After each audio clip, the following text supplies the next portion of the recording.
Listo, ok. Entonces vamos a retomar en este caso el ciclo de sesiones académicas, ok, ya que corresponde en este caso al cuarto bimestre, ¿correcto? Ya después, en la segunda hora hablaré en detalles críticas sobre el tercer bimestre. Pero ahorita eh, quiero avanzar en este caso con la clase que nos reúne el día de hoy. Dime. Ayer fue la entrega de libretas, ¿no? Me entregó mi tía.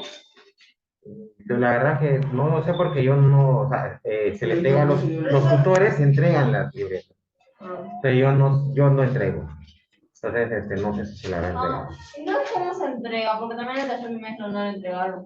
No, sí me salté. Pero... Tendrías que consultarlo con el colegio en realidad. Porque creo que están entregando a los que están asistiendo a la reunión.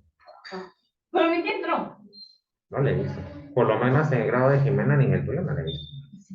Pero... Ah, sí. Pero en la plataforma sale. Sí. A ver, ya, entonces, después conversamos dos temas.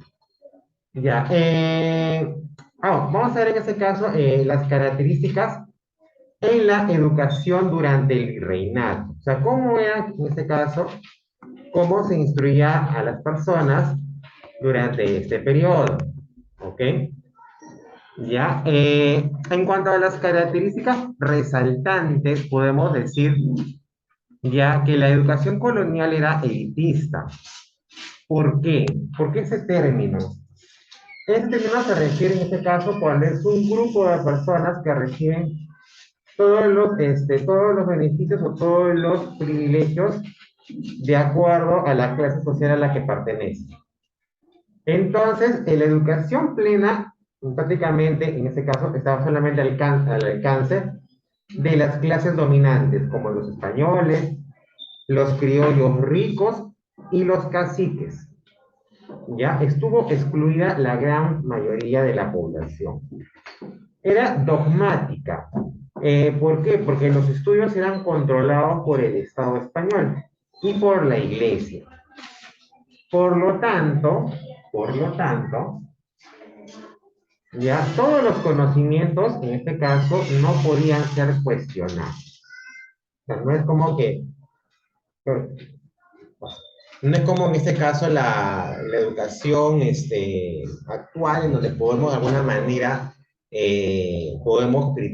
podemos analizar, ¿no? El conocimiento, o en todo caso tendríamos que corroborarlo en la realidad. En el caso, en la educación colonial no era así. ¿Ok? Y memorística. En este caso era la metodología se basaba en la repetición de las lecciones y las enseñanzas impartidas por el maestro. O sea, por ejemplo, se decía o se dice, ¿no? Que el alumno tenía que repetir con puntos y coma todo lo que el profesor decía. Y si no, en este caso era sometido a castigos. Entonces, era una educación basada en este caso en la memoria, ¿no? Algo que en este caso ya no se da plenamente. ¿No? Justamente cuando nosotros, dime Camila. ¿Qué era eso? ¿Cómo? ¿Y si seguiríamos con eso? Es como que tendrían que aprender toda esta sesión tal cual que está descrito. Es absurdo, sí, por eso. No es la idea en este caso de la educación actual que ustedes se aprendan todo el texto. En ese caso la idea es que cuando terminemos una clase se tiene que llevarse las ideas principales de la sesión que les estoy compartiendo. ¿Ya? En cuanto a la estructura de los estudios, ¿ya? Habían niveles, así como actualmente hay inicial, primaria y secundaria. En ese tiempo, en ese caso, la estructura estaba basada en primero el nivel de las primeras letras. ¿Ya? Consistió en el aprendizaje de la lectura, la escritura en el castellano, las operaciones básicas de aritmética y la doctrina cristiana. Se realizaba bajo la supervisión de un tutor o en una escuela parroquial. Después vienen los estudios menores, que consistían en ese caso en lecciones de latín, Aprenderlo era muy importante, pues que los conocimientos generalmente eran impartidos en ese idioma. Es como que el latín podemos, es como el sinónimo a la hora del inglés, ¿no? O sea, es un lenguaje universal, ¿no? Y en ese caso tenías que aprenderlo para, en este caso, poder tener al alcance ese conocimiento que se compartía en ese momento. Y en cuanto a los estudios mayores, una vez que terminabas tus estudios de latín, los estudiantes podían continuar con los llamados estudios mayores, los cuales se dictaban clases de filosofía o de arte. En cuanto a los centros de estudios, para los criollos, la metrópoli española permitió la instalación de universidades según el modelo europeo, pero también se crearon centros de estudios superiores dirigidos por las congregaciones religiosas. Cuando hablamos de este tipo de estudios, debemos distinguir dos tipos de instituciones: las universidades por un lado y los colegios reales por otro, también llamados colegios mayores. En cuanto a estos últimos, los colegios reales o mayores eran internados donde se impartían los mismos cursos que se dictaban, por ejemplo, en la Universidad de San Marcos. Si los estudiantes querían obtener un grado académico como bachiller, como licenciado, como maestro, doctor, debían rendir exámenes en la universidad. Entre los colegios mayores más populares de ese momento estaban, por ejemplo, el Colegio San Pablo, San Martín y el San Bernardo de Cusco. En cuanto a las universidades, eran los centros de estudios superiores y otorgaban los grados académicos. Podemos decir que más o menos los colegios reales eran como los institutos de ahora, ¿no? Bocán, terminas tus estudios, tienes un título, ¿no? Tienes un reconocimiento, pero si en este caso tú querías eh, obtener grados académicos, debías en este caso usar la universidad, ¿no? Las materias que se enseñaban en las universidades fueron filosofía, arte, derecho y teología. Las universidades que se fundaron durante el virreinato fueron la Real y Pontificia Universidad de San Marcos, ¿no? Fundada en el año de 1551, exactamente el 12 de mayo, por iniciativa del fray Tomás San Marcos, mediante real cédula firmada por el rey Carlos I. Después viene la Universidad de San Cristóbal de Huamanga, en Ayacucho, en el año de 1667, la Universidad San Antonio Abad del Cusco, fundada en el año de 1692, y la Universidad de San Agustín de Arequipa en 1741. Todas estas universidades aún siguen funcionando en la actualidad.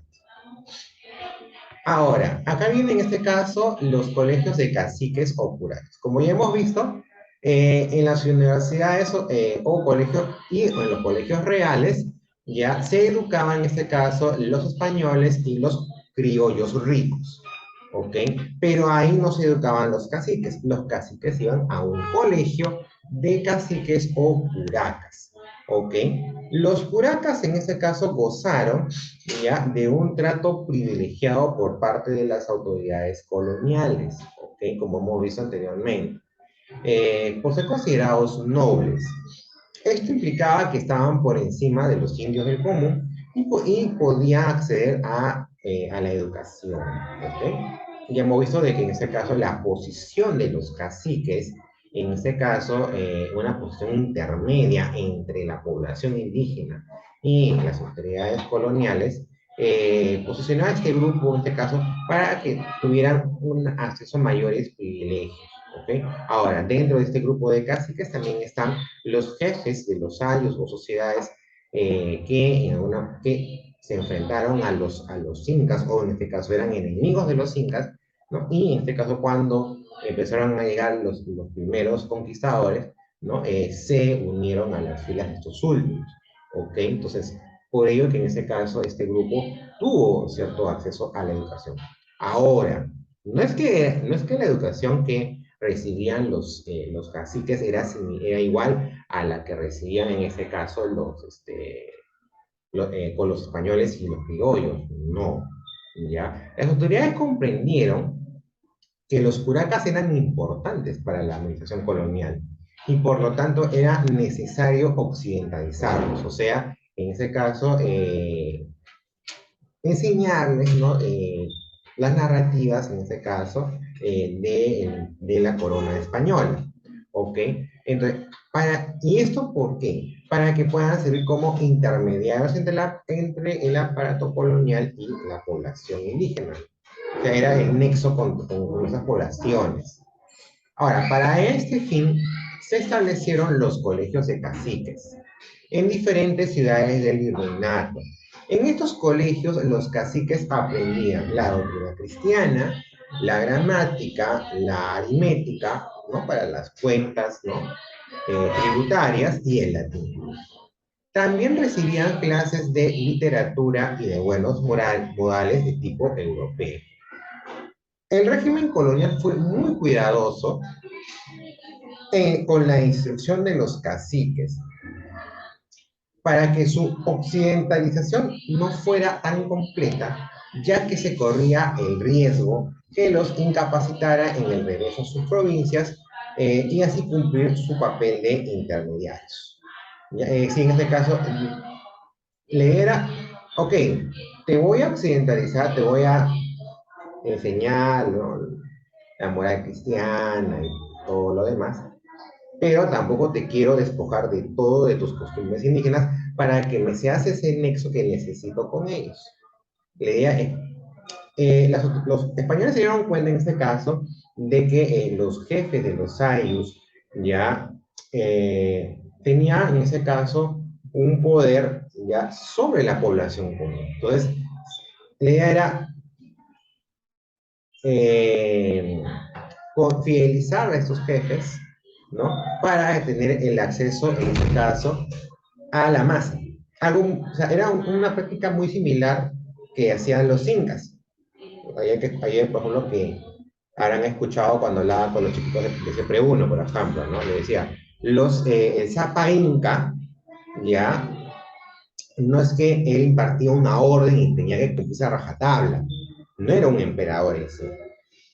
¿Qué hacía esa painca? Era invitaba a los jefes de los ayllus, ya, las tribus de las comarcas cercanas, ok, los agasajaba, les organizaba banquetes, les daba regalos, ¿no? Y después, en ese caso, les pedía, ¿no? O sea, les decía lo que necesitaban, ¿ok? Eso se llamaba la reciprocidad.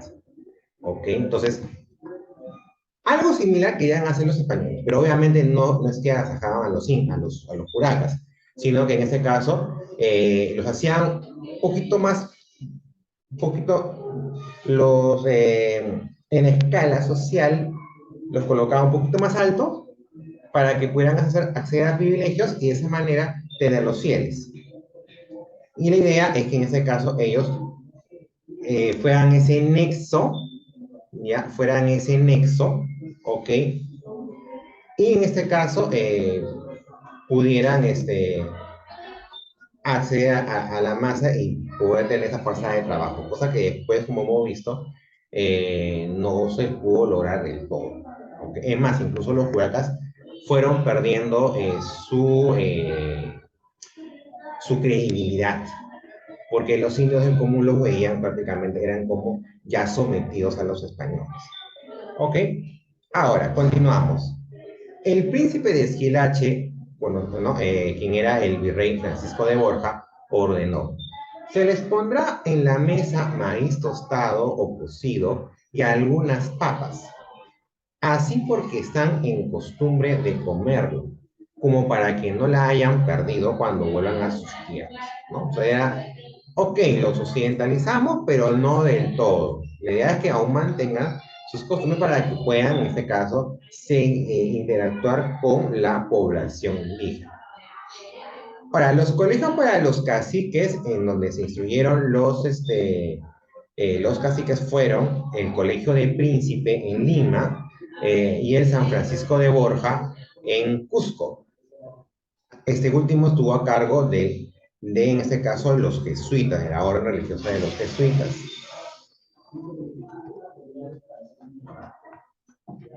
Ya, ahora, como les decía en ese caso, en la educación colonial no se crearon las universidades, como por ejemplo, en ese caso, la Universidad Mayor de San Marcos, ¿ok? Que hasta la actualidad todavía sigue funcionando. Ya, ahora, en este caso estamos hablando de la primera universidad que fue creada en toda América, ¿ok? Su creación fue el 12 de mayo de 1551. Se creó en la ciudad, en este caso, de Los Reyes o de Lima. Comenzó a funcionar en el año 1553 en lo que conocemos como el convento de Santo Domingo, que está a pocas cuadras actualmente de lo que es el Palacio de Gobierno. ¿Ya? San Marcos tuvo una gran importancia intelectual y política durante la colonia. Gozaba de rentas provenientes de inmuebles urbanos, haciendas y hasta tributos de los indios. Sus autoridades, sus estudios eran sobre las artes, derecho, filosofía y teología, incluyendo materias de física y de matemáticas. Hubo también una cátedra de medicina que después se convertiría en lo que hoy es la Escuela de San Fernando, que está en este caso en Avenida Grau actualmente. Ya actualmente sigue funcionando esa escuela de medicina. O sea, cuando si por ahora tú ingresas a alguna carrera de medicina, ya, excepto psicología, tú no vas a estudiar en lo que hoy es la ciudad universitaria, no. Vas a estudiar, en este caso, en la llamada Escuela de San Fernando, que está al costado del amor. ¿Ya? En cuanto a los seminarios, se crearon colegios seminarios, ¿ok? Donde se educaban a los futuros sacerdotes. El primer colegio seminario fundado fue el de Santo Toribio en 1590. En el siglo XVIII se presentaron cambios en la educación. Con la llegada de un nuevo siglo, las nuevas ideas alborotaron el ambiente político y social de Europa. Nos referimos en este caso a las ideas de la Ilustración. ¿Ok? Y pues no, en este caso el continente americano no podía estar exento de esas ideas, ¿no? Entonces llegaron a las aulas y en ese caso fue una etapa en donde se produjo la expulsión de los jesuitas, desapareciendo en este caso los colegios mayores que estaban bajo su dirección. Y para reemplazarlos, en ese caso se fundó lo que se conoce como el Real Convictorio de San Carlos, que adquirió importancia bajo el liderazgo de Toribio Rodríguez de Mendoza, ¿ok? Más allá de ello, en este caso, no, o sea, si la intención de repente era detener estas ideas de la ilustración europea, lamentablemente para los intereses de la colonia española no fue posible. Al contrario, bajo el bando de Toribio Rodríguez Mendoza se siguió cultivando estas ideas. Entonces, en sí no se produjo para ellos el efecto esperado. ¿Ok? Entonces, si tenemos ¿cómo podemos entender en este caso el virreinato, la educación en el virreinato? Bajo tres conceptos, tres características. Primero, fue elitista, es decir, no todos accedieron a la educación.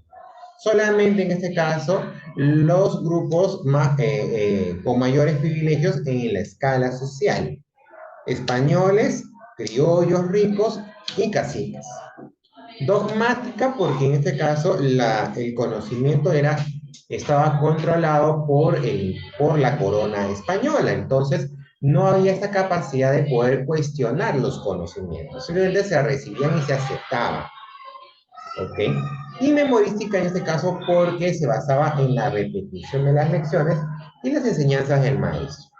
En cuanto a la estructura de la educación, se estableció en tres niveles, ¿no? Las primeras letras, que consistió en el aprendizaje de la lectura, la escritura en castellano, operaciones básicas de aritmética y la enseñanza de la doctrina cristiana. En los estudios menores, en donde se desarrolló el aprendizaje del latín. ¿Por qué? Porque era la lengua en ese caso donde bajo la cual se compartían los conocimientos, ¿no? De ese tiempo. Y finalmente, en ese caso, los estudios mayores, eh, en donde en ese caso se dictaban las clases de filosofía y de arte. ¿Ok? ¿Por qué? Porque en este caso la filosofía y el arte, de alguna manera, estaban en la escala más alta del aprendizaje básico, porque en este caso primero tenías que saber el latín para poder acceder al conocimiento en esas áreas, por eso, ¿ok? Ahora, en los centros de estudio, ¿ok? Podemos reconocer en este caso los colegios reales y las universidades. Estos centros de estudios superiores estaban dirigidos por las órdenes religiosas, ¿ok? Por ejemplo, los jesuitas, los dominicos, entre otros, ¿ok? Eh, en los estudios superiores, ¿no? Las instituciones que impartían ese conocimiento eran los colegios reales o mayores y las universidades. En cuanto a los colegios reales o mayores, ¿no? Se impartían los mismos cursos que la Universidad de San Marcos. Pero si querías obtener los títulos como bachiller, como licenciado, maestro o doctor, debías rendir exámenes en la universidad. En cuanto los colegios más populares de ese entonces eran, por ejemplo, el Colegio San Pablo, San Martín y el San Bernardo en el Cusco. En cuanto a las universidades, también eran centros de estudios superiores y estos sí otorgaban los títulos académicos mencionados. Las materias que se impartían eran filosofía, arte, derecho y teología.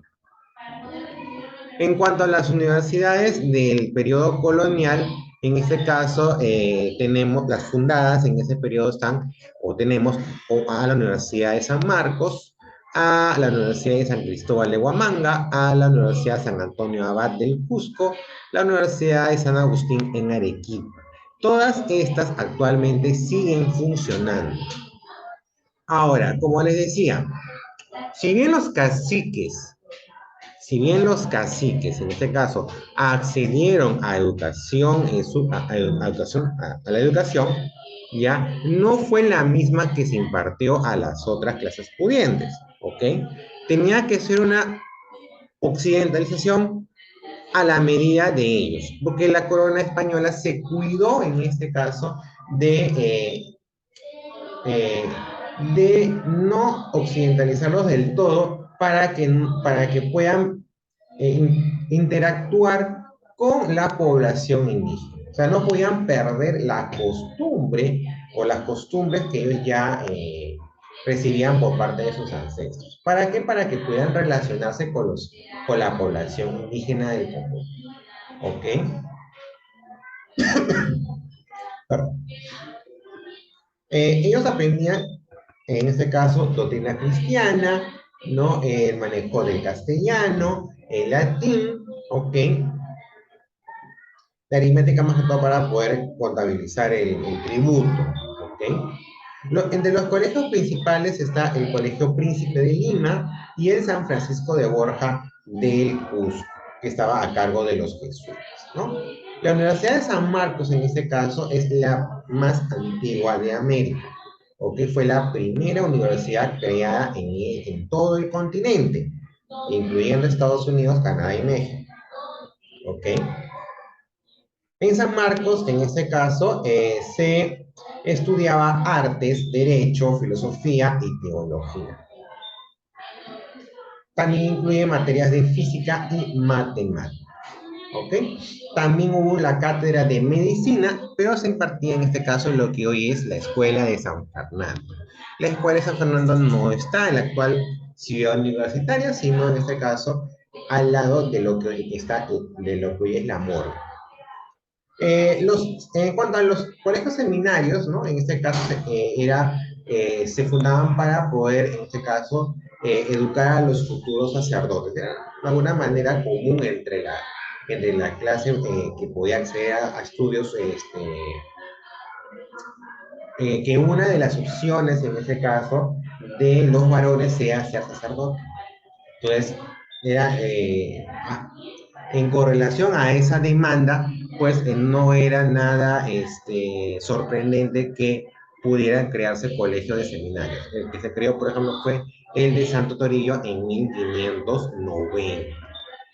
En cuanto a la educación, a medida en este caso de que se fue estableciendo la corona española y llegando ya un poco a su fin, hubo cambios en la educación para poder evitar en ese caso la influencia de, eh,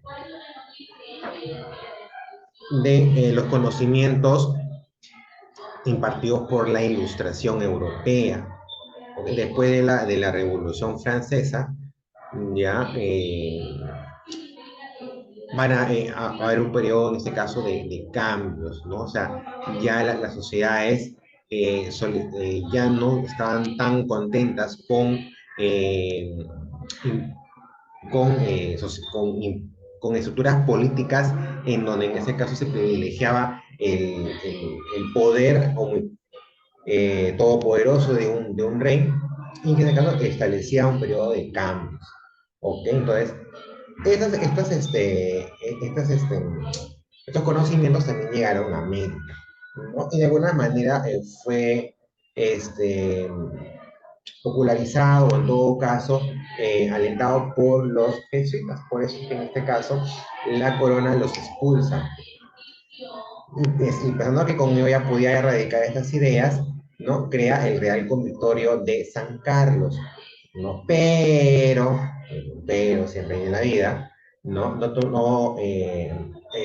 pudieron, a pesar de ello, no pudieron contener en este caso la popularización de estas ideas. O sea, incluso con Toribio Rodríguez de Mendoza, a pesar de que fue de alguna manera eh, fue colocado como director de ese Real Convictorio, las ideas se siguieron popularizando ya, incluso hasta él mismo llega a ser uno de los personajes principales del periodo de la emancipación. ¿Ok? Entonces, bien, hasta aquí en este caso con lo que podamos conocer sobre, en este caso, el periodo, mejor dicho, de la educación y el virreinato. Ya voy a compartir el enlace en unos momentos y después continuamos con lo programado. Nico, por favor.